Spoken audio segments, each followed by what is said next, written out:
எப்படி இதை டெஸ்ட் பண்ணுறது அப்படின்னு கேட்டிங்கன்னா, நீங்கள் என்ன பண்ணலாம், சிம்பிளாக அதாவது டாக்டர்ஸ்ட்ட போகாமல் பண்ணோம் அப்படின்னா, மந்த்லி ஒன்ஸ் என்ன பண்ணுங்கள், 20 இயர்ஸ்க்கு அப்புறம் உள்ள விமன் நான் சொல்கிறது பார்த்தீங்கன்னா, நீங்கள் காலேஜில் படிக்கிறீங்க வச்சுங்க, ஒன்றும் ப்ராப்ளம் கிடையாது. அதுக்கு நீங்கள் ஜஸ்ட் டெஸ்ட் பண்ணி பாருங்கள். ஒரு மிரர் முன்னாடி போய் நின்றுக்குங்க. உங்களுடைய மார்பகத்தில் வந்து கை வச்சு தடவி பாருங்கள். தடவி பார்க்கும்போது மேலே தூக்கி பாருங்கள்.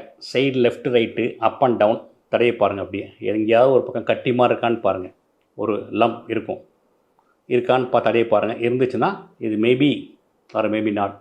இது வந்து ஒரு பிரஸ்ட் கேன்சர் கட்டியாக இருக்கலாம், இல்லைன்னா இது கொழுப்பு கடை கூட இருக்கலாம். வலி இருக்கும், சம்டைம் வலி இருக்காது. அந்த தோலில் வந்து சுருக்கமாக இருக்கான்னு பாருங்கள். இல்லை நிப்பிலில் வந்து ஒரு விதமான ஒரு லிக்விட் மாதிரி இல்லை பிளட் வந்தாலும் கொஞ்சம் கேர்ஃபுல்லாக இருக்கணும். உங்களுடைய அந்த இந்த மார்பக்கம் அக்குள் இருக்குல்ல, அங்கே ஏதாவது கட்டியமாக இருக்கான்னு பாருங்கள். இதெல்லாம் இருந்துச்சுன்னா கொஞ்சம் உஷாராக இருக்கணும். நீங்கள் போய் மெமோகிராம் பண்ணி பார்த்துடலாம்.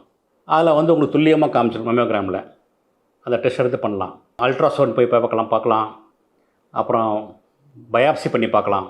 இதெல்லாமே அவருடைய டெஸ்ட் பண்ணக்கூடிய அந்த வே ஆஃப் டெஸ்டிங். இதெல்லாம் எது பண்ணி பார்த்தா உங்களுக்கு தெரியுமோ அதை பற்றி பண்ணி பார்த்து தெரிஞ்சுக்கலாம். நீங்கள் பயாப்சி பண்ணால் என்ன கேட்டால் ஒரு சில பேருக்கு வந்து அது பரவாயில்ல சான்ஸ் இருக்குது.